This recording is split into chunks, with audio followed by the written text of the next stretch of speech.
नमस्कार दोस्तों, जय जोहार। मैं कौशल तिवारी और बिहनिया संध्या में आपका स्वागत है। छत्तीसगढ़ में डबल इंजन की सरकार किस कदर चल रही है कि लोगों को शायद अब विष्णुदेव साय सरकार से न्याय की उम्मीद ही नहीं।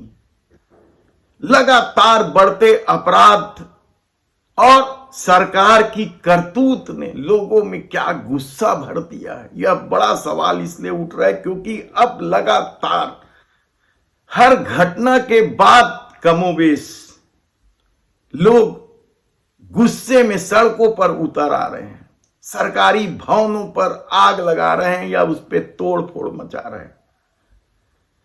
इसकी शुरुआत बलौदा बाजार से हुई, जहां एसपी कार्यालय को फूंक दिया गया और उसके बाद लोहारीडी में इसी तरह की पुलिसिया हरकत या विष्णुदेव साय सरकार की करतूत से नाराज लोगों ने घर में आग लगा दी।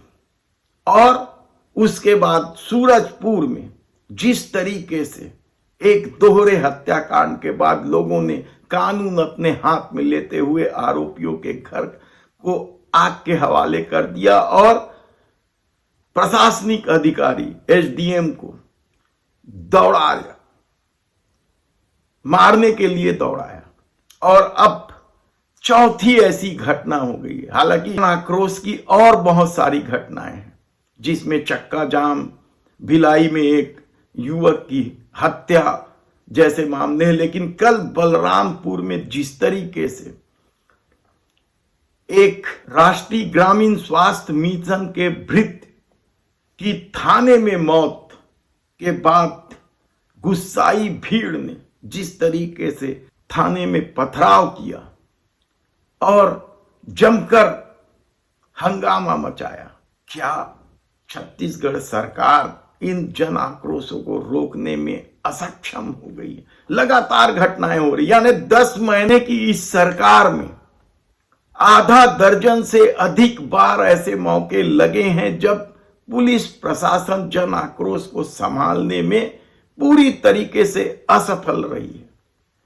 किस तरीके से सरकार चल रही है और बलरामपुर की जो घटना हुई है उसे लेकर सबसे बड़ा सवाल इसलिए उठ रहा है कि क्या सचमुच पुलिस का काम प्रताड़ित करने का रह गया है?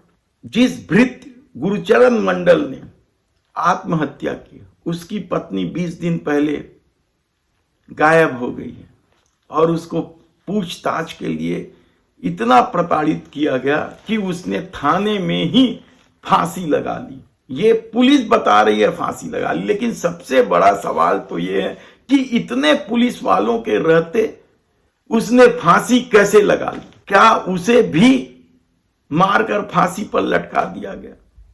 अमूमन कई मामले इसी तरह के आए जब पुलिस हिरासत में या थाने में लोगों की मौत हुई है। लोहारीडी में किस तरीके से एक युवक की पिटाई करके मार डाला गया, यह भी किसी से छिपा नहीं है, लेकिन अभी तक एफआईआर इस मामले में नहीं दर्ज हुई है। साहू समाज नाराज है। बलौदा बाजार में सतनामी समाज के लोगों के साथ अन्याय को लेकर सतनामी समाज भी नाराज है। और सूरजपुर में भी किस तरीके से हंगामा हुआ, यानी लगातार छत्तीसगढ़ जल रहा है।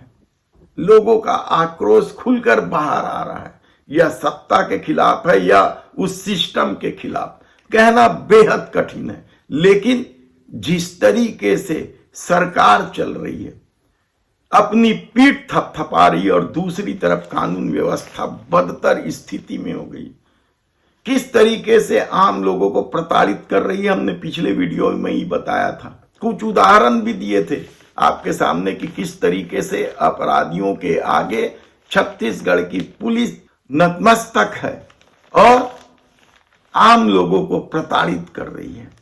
पिछले ही वीडियो में हमने सब कुछ विस्तार से आपको बताया था। अब बलरामपुर की घटना के बाद क्या यहां से भी कलेक्टर एसपी को हटाकर सरकार अपने जिम्मेदारी का निर्वहन कर लेगी? क्योंकि पिछले तीनों घटनाओं में जो बताए हमने आपको, सूरजपुर का हो, लोहारीडी का हो, बलौदा बाजार का हो, तीनों ही घटना में एसपी कलेक्टर को हटाकर लोगों का गुस्सा शांत करने की कोशिश करती है सरकार। क्या इस मामले में भी अब एसपी कलेक्टर को हटाकर अपनी जिम्मेदारी पूरी कर लेगी? धन्यवाद।